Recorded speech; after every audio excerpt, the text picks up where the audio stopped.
Il arrive un moment où le silence en dit plus que la colère ne le pourra jamais. Pendant des années, David Hallyday est resté silencieux tandis que le monde déchirait l'histoire de sa famille. Le fils de la plus grande icône du rock français a vu l'héritage de son père devenir un titre de tribunal et une guerre publique. Il n'a pas crié, il n'a pas accusé, il a simplement attendu. Mais en 2025, à 59 ans, David a enfin parlé et ses mots ont figé la nation. Ce qui n'était autrefois qu'une tragédie familiale était sur le point de devenir une affaire nationale. Né dans l'ombre de deux légendes, David Michel Benjamin Smet voit le jour en août 1966 à Boulogne-Billancourt, juste à l'extérieur de Paris.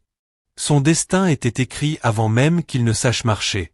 Son père, Johnny Hallyday, était le roi du rock and roll français, adulé et intouchable.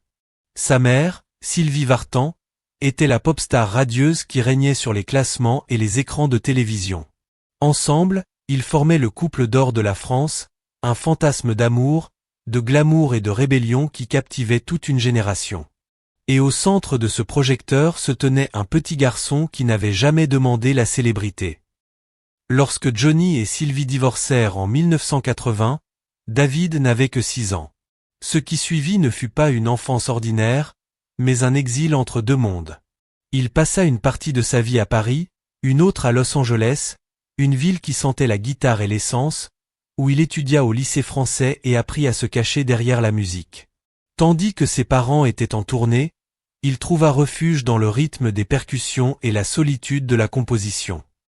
La scène appartenait à Johnny Hallyday, mais le silence appartenait à David.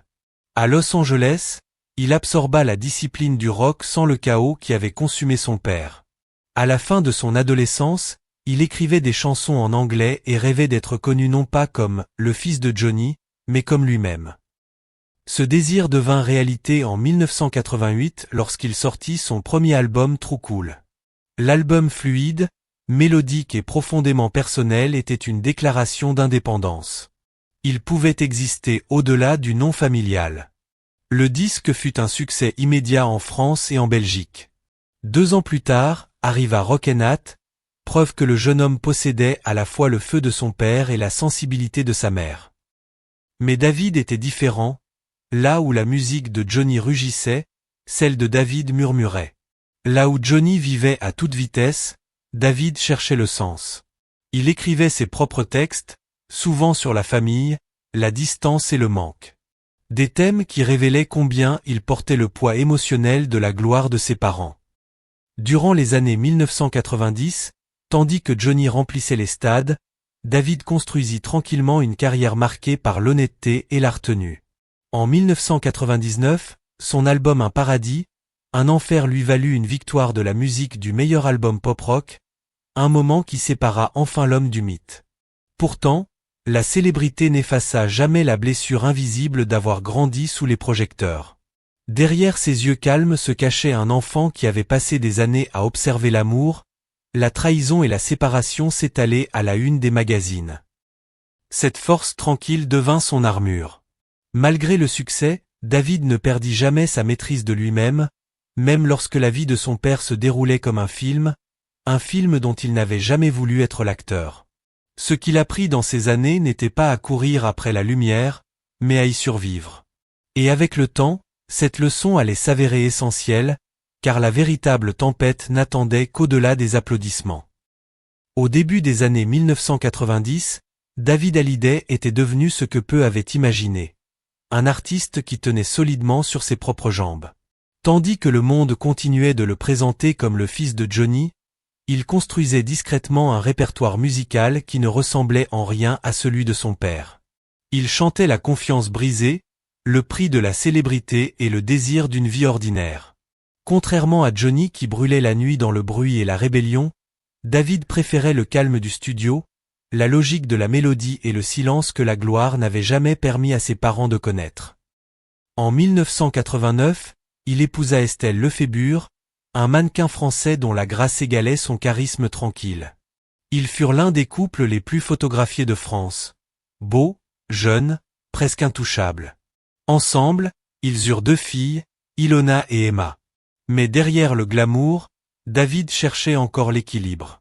Après des années d'efforts, le couple se sépara à la fin des années 1990, le laissant une nouvelle fois face à la solitude. Durant ces années, la musique devint une thérapie. Il composa des bandes originales, écrivit pour d'autres artistes et entra même dans le monde du sport automobile, participant aux 24 heures du Mans en 2003.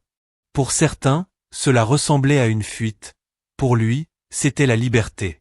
La quête de contrôle dans une vie marquée par ce qui lui échappait. La célébrité, le sang, l'héritage. Puis vint un nouveau chapitre. Au début des années 2000, David rencontra Alexandra Pastor, héritière d'une des familles immobilières les plus riches de Monaco. Là où Estelle incarnait le glamour, Alexandra représentait la sérénité.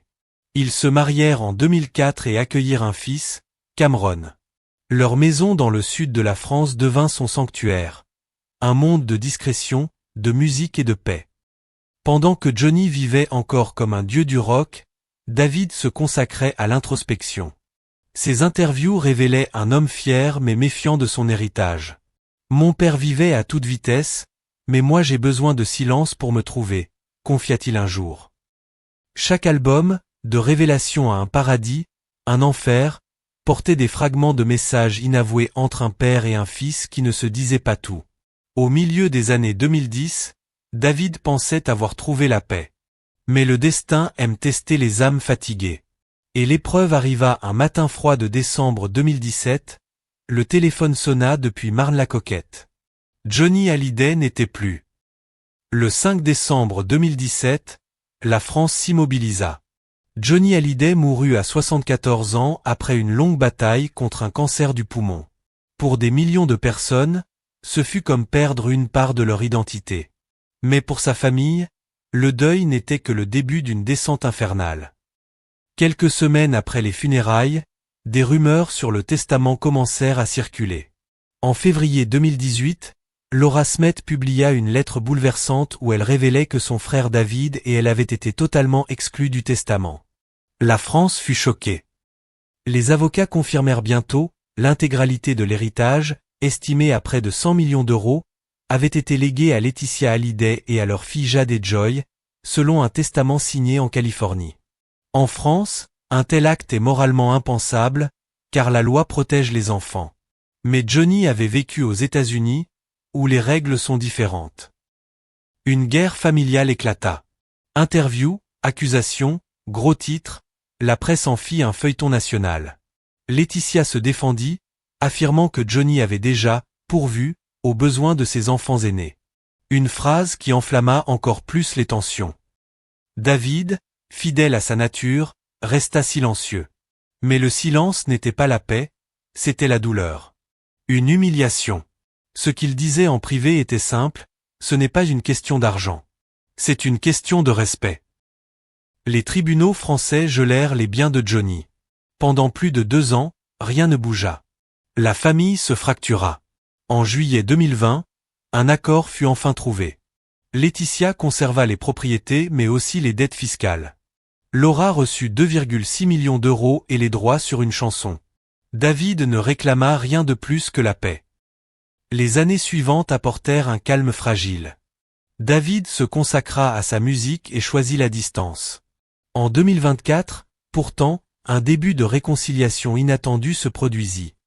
Laetitia et David reprirent contact pour gérer ensemble les droits moraux de Johnny. Les échanges furent respectueux.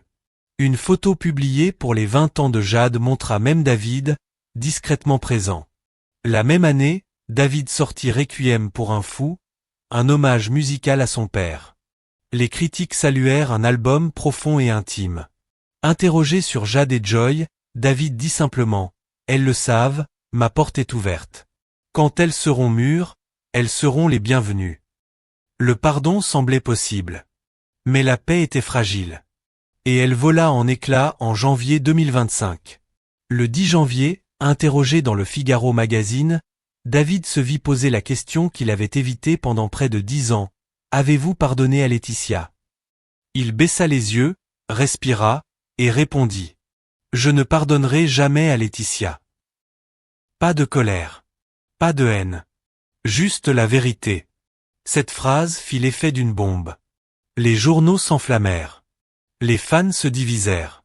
Mais ceux qui connaissaient David comprirent, ce n'était pas de la vengeance. C'était une libération.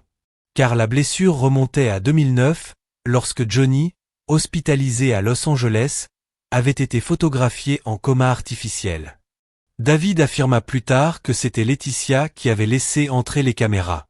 Ce jour-là, quelque chose s'est brisé en moi, confia-t-il un jour. Pour lui, le pardon aurait été une trahison envers sa propre douleur. Après l'interview, David quitta les studios de RTL. Les journalistes crièrent des questions. Il ne répondit pas.